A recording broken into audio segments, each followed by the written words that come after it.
maanta waxaan halkan u joognaa waa soo bandhigidii 5 sano istiraatiijiyada ee qaxootiga qaranka iyo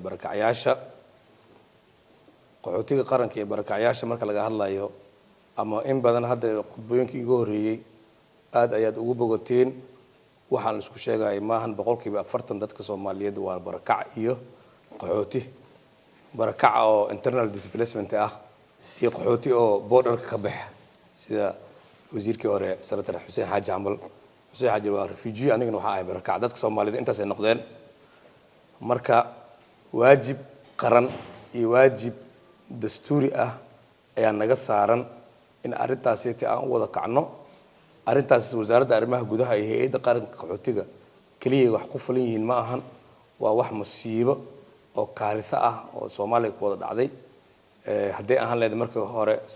civil warkii waxyaabaha qasbay 10 sano ugu horeeyay naantiga wixii marka laga soo bilaabo 10kii dhexe oo dawlad dhiskii Soomaaliyeed oo nugeelka ahaa hogaamka xeedadii waxay noo geysteen haddii aan lahayd iyo 10ka dambe hadda aan ku jirno la tacaalida qawaariijta al-shabaab intaba waxay sabab u yihiin barakacayaasha iyo qaxootiga dalkan wax ka dhacay waana u wada joognay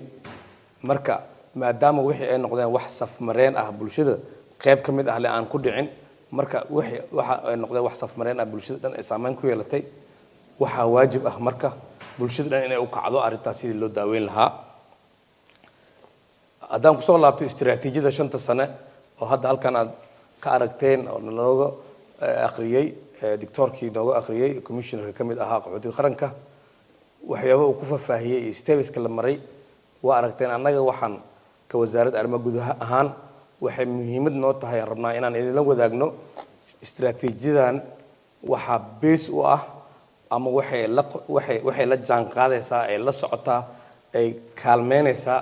istiraatiijiyada qaran oo madaxweynaha aragtida ka lahaa arrimaha qaxootiga iyo barakacayaasha saa ula socotaan madaxweyne xasan sheekh maxamuud markii la doortay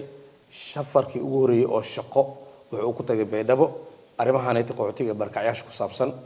marka istiraatiijiyadan waxay la qotomantaa ama waxay la jaan qaadaysaa ama waxay la soconaysaa istiraatiijiyada guud ee qaranka u dagsan oo arrimahan dadka nugeelka ah oo qaxootiga ah barakacayaasha ah noloshooda loo soo kaabi lahaa la gaarsiin lahaa meel noloshooda ay isku filan yihiin caafimaad ay helayaan waxbarasho ay helayaan shelter ay helayaan hoyn ay helayaan in la gaarsiiyo sidoo kale istiraatiijiyadan marka la diyaarinayay waxa la tashtay oo qayb ka ah taladoodii iyo lagu daray baahiyadoodii iyo sidii arintaanaytii loogu dhaqaajin lahaa meesha joogan min xaala ila xaalatul uqra loo gaarsiin lahaa dadka dhibaatada haysta nugul oo barakacayaasha laga tashtay arinta saddexaadna oo muhiimka ah waxa waay istiraatiijiyadan waxay ku salaysan tahay milooyinka qaran iyo kuwa caalamiga ah sida bilijiska DRF iyo heshiisyada caalamiga ah oo kamid yihiin kuwa Geneva kuwa Kampala iyo kuwa kale caalamka loo galo oo ku saabsan hay'adda qaxootiga qaranka hay'adda qaxootiga adduunka ay qayb ka tahay oo way la soconaysaa wala jaan qaadaysaa